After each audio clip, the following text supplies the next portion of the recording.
민수기 2장. 여호와께서 모세와 아론에게 말씀하여 이르시되 이스라엘 자손은 각각 자기의 진영의 군기와 자기의 조상의 가문의 기호 곁에 진을 쥐되 회막을 향하여 사방으로 치라. 동방 해돋는 쪽에 진칠 자는 그 진영별로 유다의 진영의 군기에 속한 자라. 유다 자손의 지휘관은 암미나답의 아들 나손이요 그의 군대로 계수된 자가 74,600명이며 그 곁에 진칠 자는 이사갈 지파라. 이사갈 자손의 지휘관은 수알의 아들 느다넬이요 그의 군대로 계수된 자가 54,400명이라. 그리고 스불론 지파라. 스불론 자손의 지휘관은 헬론의 아들 엘리압이요 그의 군대로 계수된 자가 57,400명이니 유다 진영에 속한 군대로 계수된 군인의 총계는 186,400명이라. 그들은 제 일대로 행진할지니라. 남쪽에는 르우벤 군대 진영에 군기가 있을 것이라.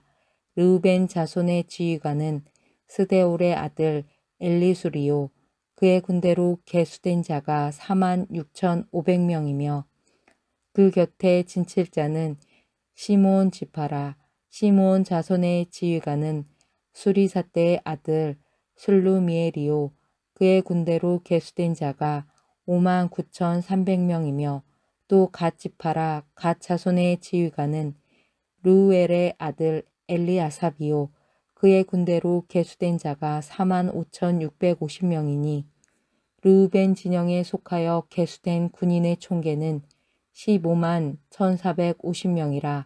그들은 제2대로 행진할지니라. 그 다음에 회막이 레위인의 진영과 함께 모든 진영의 중앙에 있어 행진하되 그들의 진친 순서대로 각 사람은 자기의 위치에서 자기들의 길을 따라 앞으로 행진할지니라.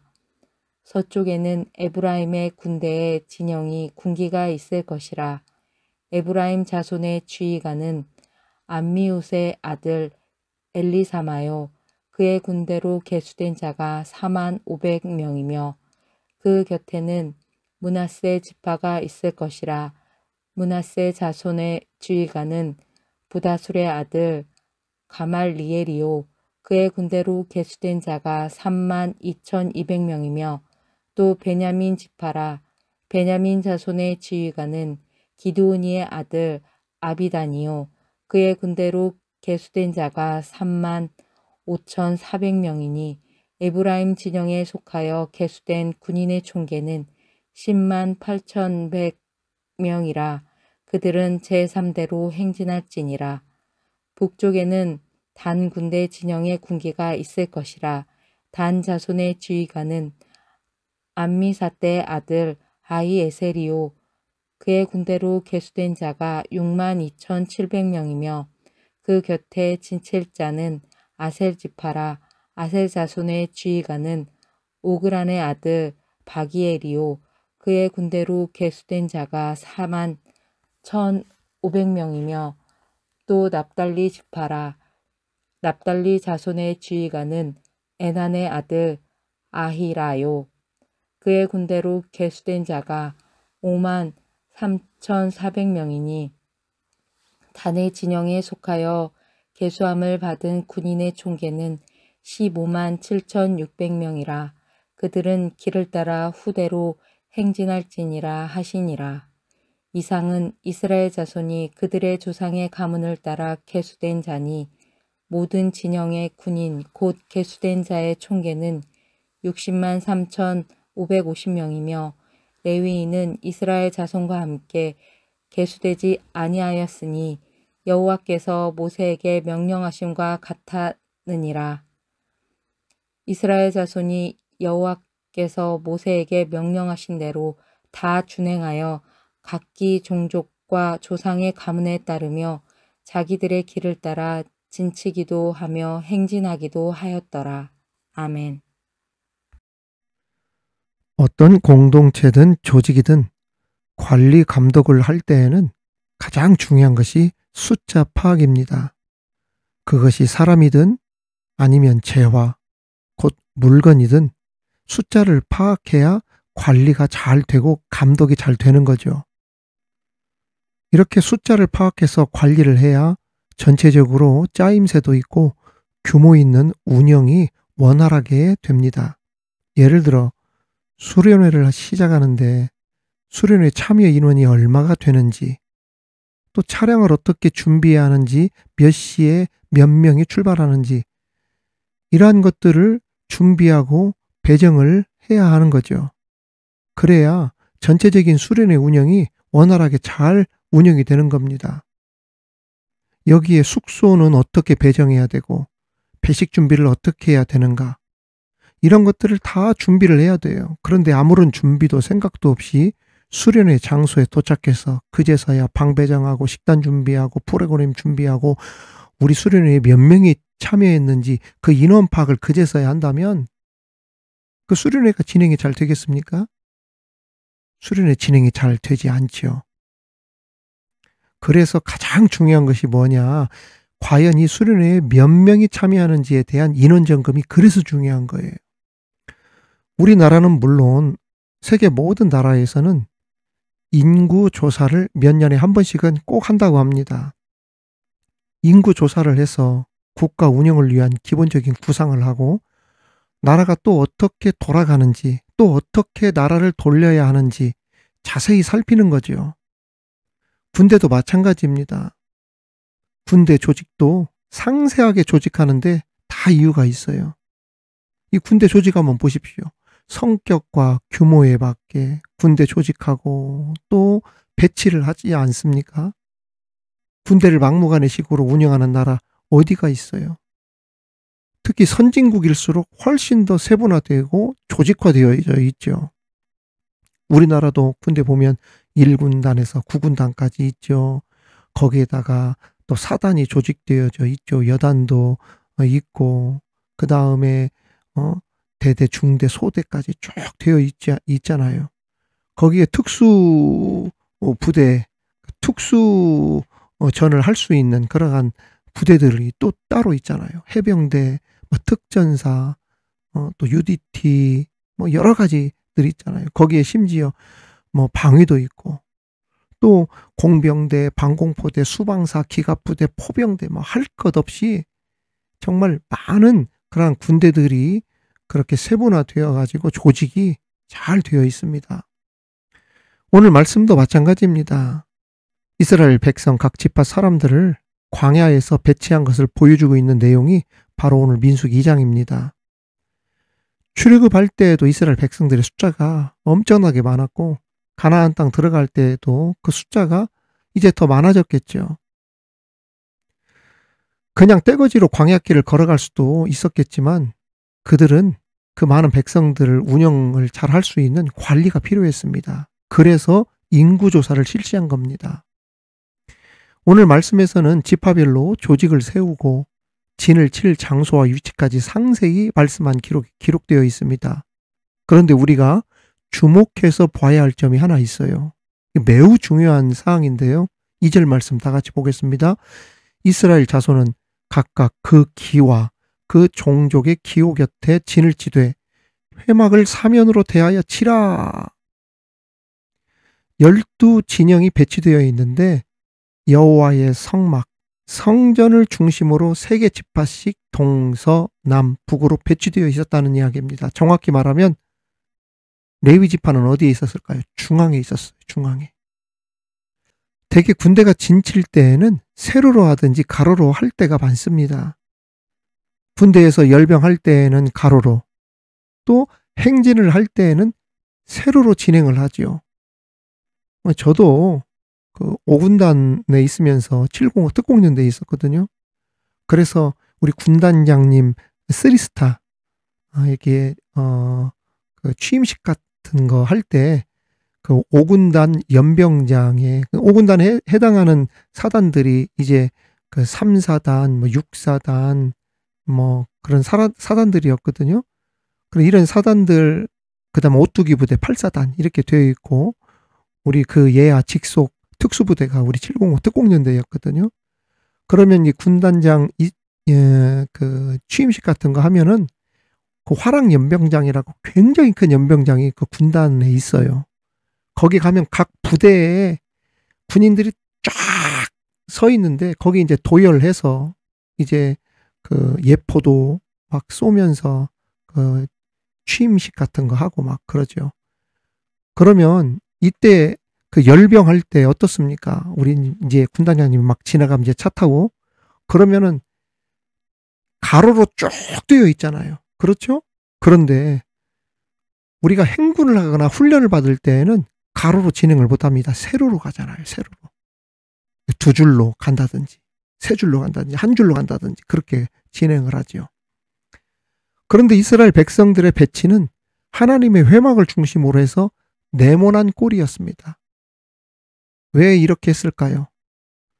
이것은 모든 지파가 한꺼번에 동시에 하나님의 말씀을 잘 듣도록 하기 위해서 회막을 중심으로 3개 지파씩 모여 있었다는 이야기입니다. 여러분, 광야가 어떤 곳입니까? 농사도 지을 수 없는 곳입니다. 장사도 할 수 없고 집도 지을 수 없는 곳입니다. 그곳이 광야입니다. 이 광야는 오랫동안 머물 수 있는 곳도 아닙니다. 척박한 곳이죠. 황량한 곳입니다.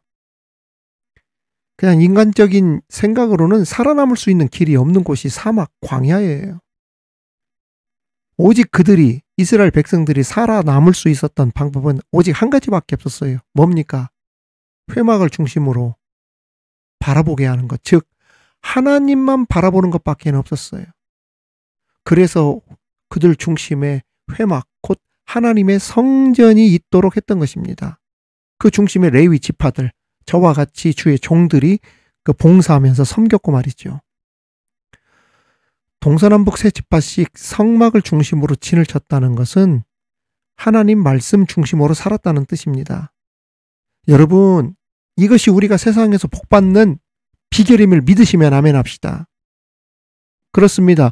우리가 아무리 허허벌판 광야에 있다 하더라도 복의 근원이신 하나님을 모시고 살면 우리는 염려와 걱정을 이길 수 있다는 말입니다.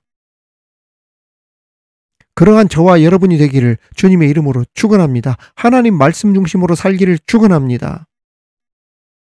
또한 깃발과 종족의 기호 곁에 진을 치라 했던 점도 우리가 주목해야 합니다.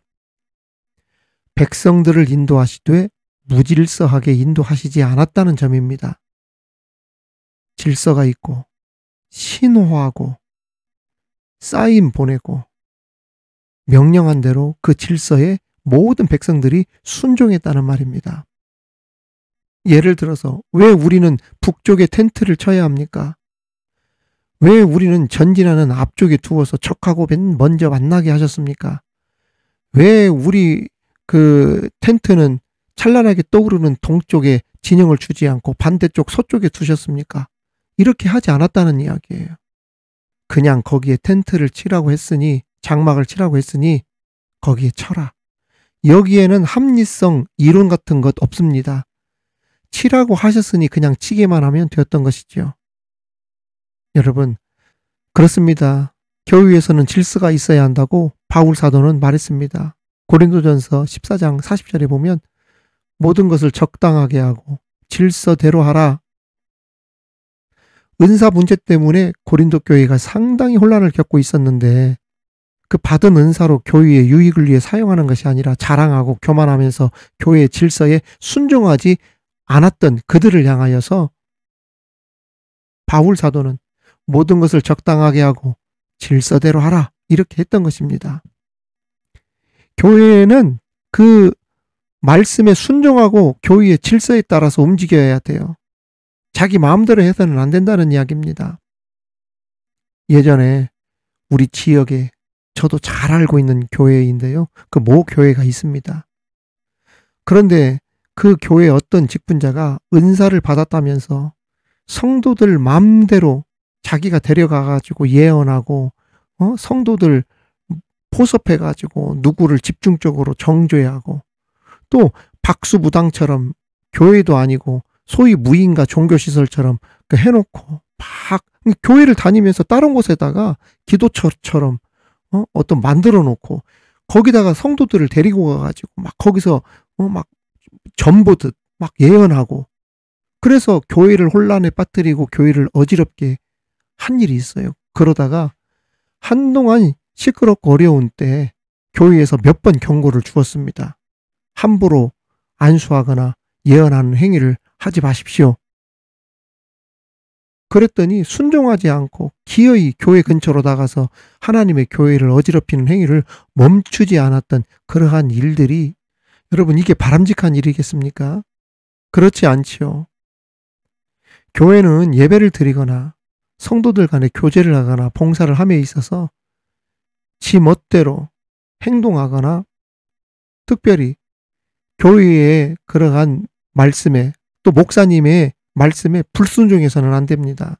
만일 교회의 질서를 무시하고 자신의 뜻대로 행하여 교회에 문제를 일으킨다면 이는 하나님께서 세우신 질서를 무시하고 교회의 안전을 위협하고 사명을 방해하는 심각한 죄가 되어버린다는 것을 우리는 알아야 합니다. 따라서 성도는 교회 안에서 모든 일을 행할 때 자신의 언행이 교회의 질서를 따르는 데 있어서 합당한 것인가 항상 먼저 생각하고 판단하여서 질서를 따라 행함으로 교회에 덕을 세울 수 있는 우리들이 되어야 합니다. 그러한 저와 여러분이 되기를 주님의 이름으로 축원합니다.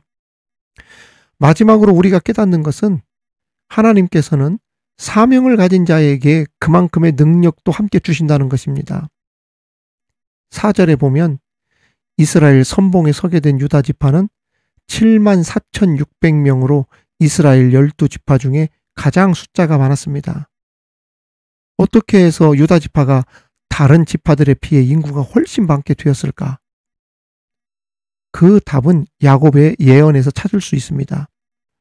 하나님께서 야곱의 입을 통해, 예언을 통해 장차 유다 지파가 이스라엘을 다스리는 지도자적인 위치의 지파가 될 것임을 말씀하셨습니다.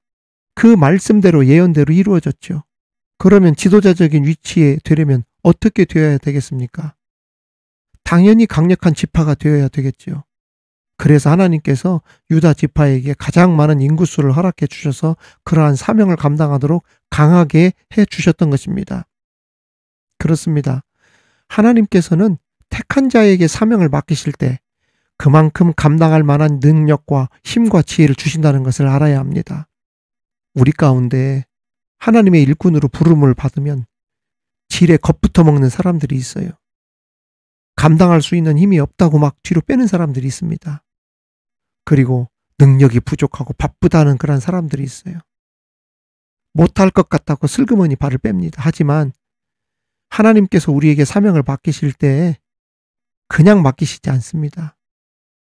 아멘 하고 순종하는 순간부터 하나님께서 모든 것을 감당할 만큼 하나님이 물질로도 채워주고 사람으로도 채워주고 그리고 여건으로도 채워주고 시간적으로도 채워주시고 하나님의 사명을 감당할 수 있는 것들을 하나님께서 다 주신다는 것을 우리는 알아야 합니다. 감당할 만한 능력 주시죠. 힘 주시죠. 지혜 주시죠. 여건과 환경을 마련해 주신다는 것을 믿으시고 이제 하나님께서 부르실 때 그만큼의 능력도 함께 주신다는 걸 믿고 아멘하여 그 명령에 순종하며 사명을 잘 감당할 수 있는 우리 능력의 종들이 다 되시기를 우리 주님의 이름으로 축원합니다. 오늘의 이 말씀, 세 가지 말씀을 잘 기억하며 우리 신앙생활 잘 합시다. 교회의 질서에 순종할 수 있는 그러한 우리들 되게 하여 주옵소서. 또한 회막 중심으로 진이 있었던 것처럼 항상 우리 가정, 우리 자녀들, 우리 교회가 성경 중심, 하나님 중심의 말씀 중심의 사람들, 가정이 되게 하여 주옵소서. 더 나아가 하나님의 사명을 가진 나에게 그만큼의 능력도 함께 주심을 믿으며 나에게 맡겨주시는 어떠한 일들이든 아멘으로 순종할 수 있는 우리 모두 다 되게 하여 주옵소서. 감사드리며 예수님 이름으로 기도하옵나이다. 아멘.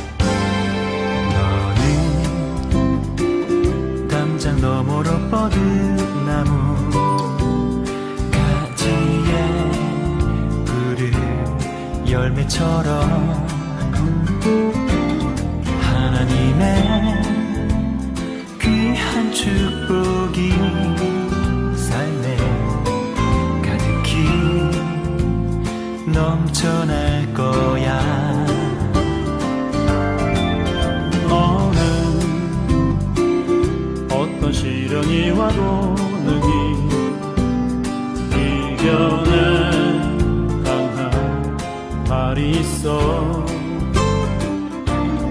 전능하신 하나님께서 너와 언제나 함께 하시니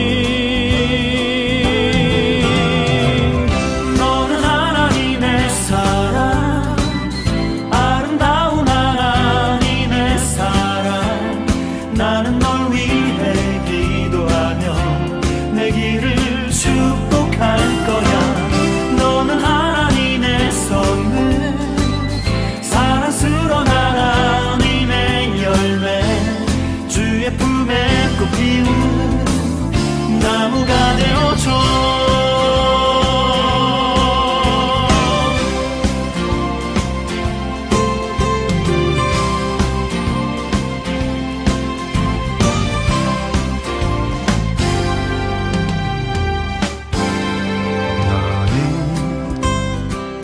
담장 너머로 뻗은 나무 가지에 푸른 열매처럼 하나님의 귀한 축복이 삶에 가득히 넘쳐날 거야. 너는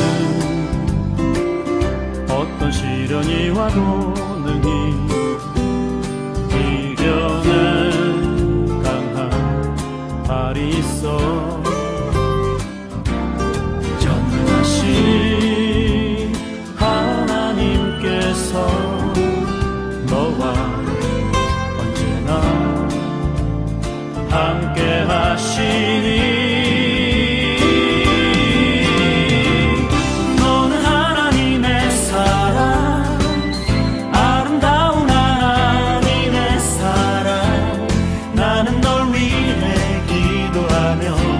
내 길을 축복할 거야.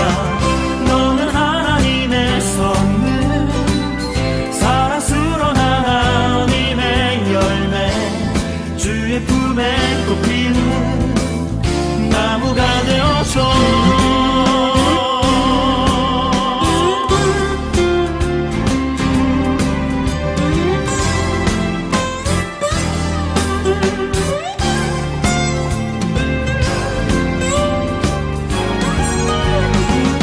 너는 하나님의 사랑, 아름다운 하나님의 사랑.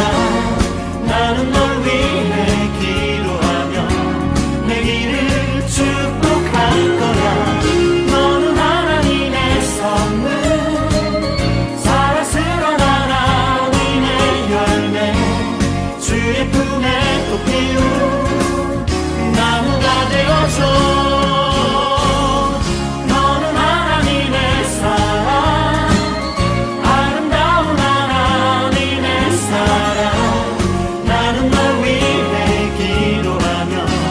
내 길을